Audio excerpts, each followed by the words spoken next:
Je vais vous présenter aujourd'hui comment conserver le miel avec toutes ses propriétés et essayer de reconnaître un miel de meilleure qualité possible. Un miel à la récolte, il est liquide. Un miel est composé entre 12 et 17% d'eau. Le reste, c'est que des sucres, donc deux principaux, glucose et fructose. Et ce rapport eau, glucose, fructose va le faire évoluer, donc le faire cristalliser souvent plus ou moins rapidement. Ça, c'est un miel cristallisé. La cristallisation, c'est l'évolution normale d'un miel. Dans l'esprit populaire, on attribue toujours un miel cristallisé, un miel où on a rajouté du sucre ou un miel qui est vieux, alors que ce n'est pas forcément la vérité. Un miel qu'on va garder liquide longtemps, c'est faisable, hein, il suffit de chauffer le miel au-delà de 40 degrés. Et ce miel-là ne va pratiquement plus jamais cristalliser ou va cristalliser à plus long terme. Le fait de le chauffer, on va tuer ses propriétés. Hein.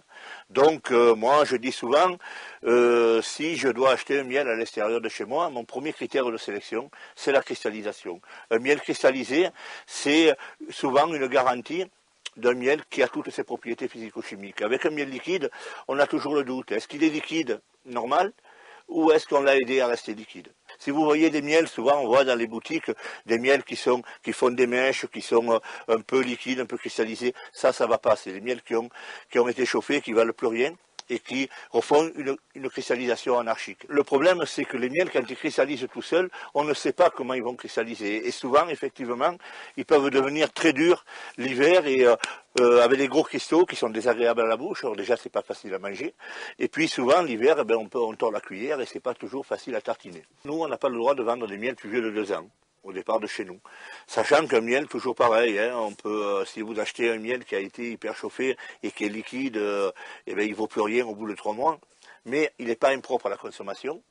Et si vous achetez un miel qui a été conservé dans de bonnes conditions, qui est cristallisé, qui a été conservé au froid, il va garder ses vitamines 2-3 ans et vous pouvez le consommer au bout de 2-3 ans sans problème, quoi. Hein. Un miel ne sera jamais impropre. On s'est aperçu que quand on introduisait 5% de miel cristallisé dans du miel liquide à la récolte, l'ensemble du tonneau prenait la texture du miel qu'on a introduit. Donc nous, on s'est préparé des semences pour chaque variété de miel et une semence assez souple. Donc on a vu par exemple que le miel d'acacia, lui, il cristallisait normalement, mais comme il avait une teneur en glucose faible, il était souvent pâteux et tartinable. Donc là, on a un tonneau où il y a à peu près 250 kg de miel de lavande, hein, qui est liquide, donc qui a été récolté il y a une quinzaine de jours, qui est encore liquide, qui n'a pas cristallisé, et on va introduire un miel de lavande qui nous reste de l'année dernière, et lui est cristallisé, mais il a une texture très souple. Et lui, il ne va jamais durcir, il va toujours être pâteux et tartinable. Donc on verse une vingtaine de kilos de miel cristallisé, mais très pâteux, dans ce miel liquide. On a introduit notre miel cristallisé, on voit les marques claires qui sont en train de se mélanger doucement au tonneau. On va voir au bout de quelques temps l'ensemble du tonneau qui va changer de couleur. On fait ça manuellement parce qu'il ne faut surtout pas utiliser de moyens mécaniques ou alors il faudrait avoir un moteur très très lent parce qu'il ne faut surtout pas émulsionner. Quand le miel est comme ça, il va cristalliser très vite, il va durcir. Voilà, donc à peu près, notre miel est à peu près bien mélangé dans l'ensemble du tonneau. C'est fini là pour aujourd'hui.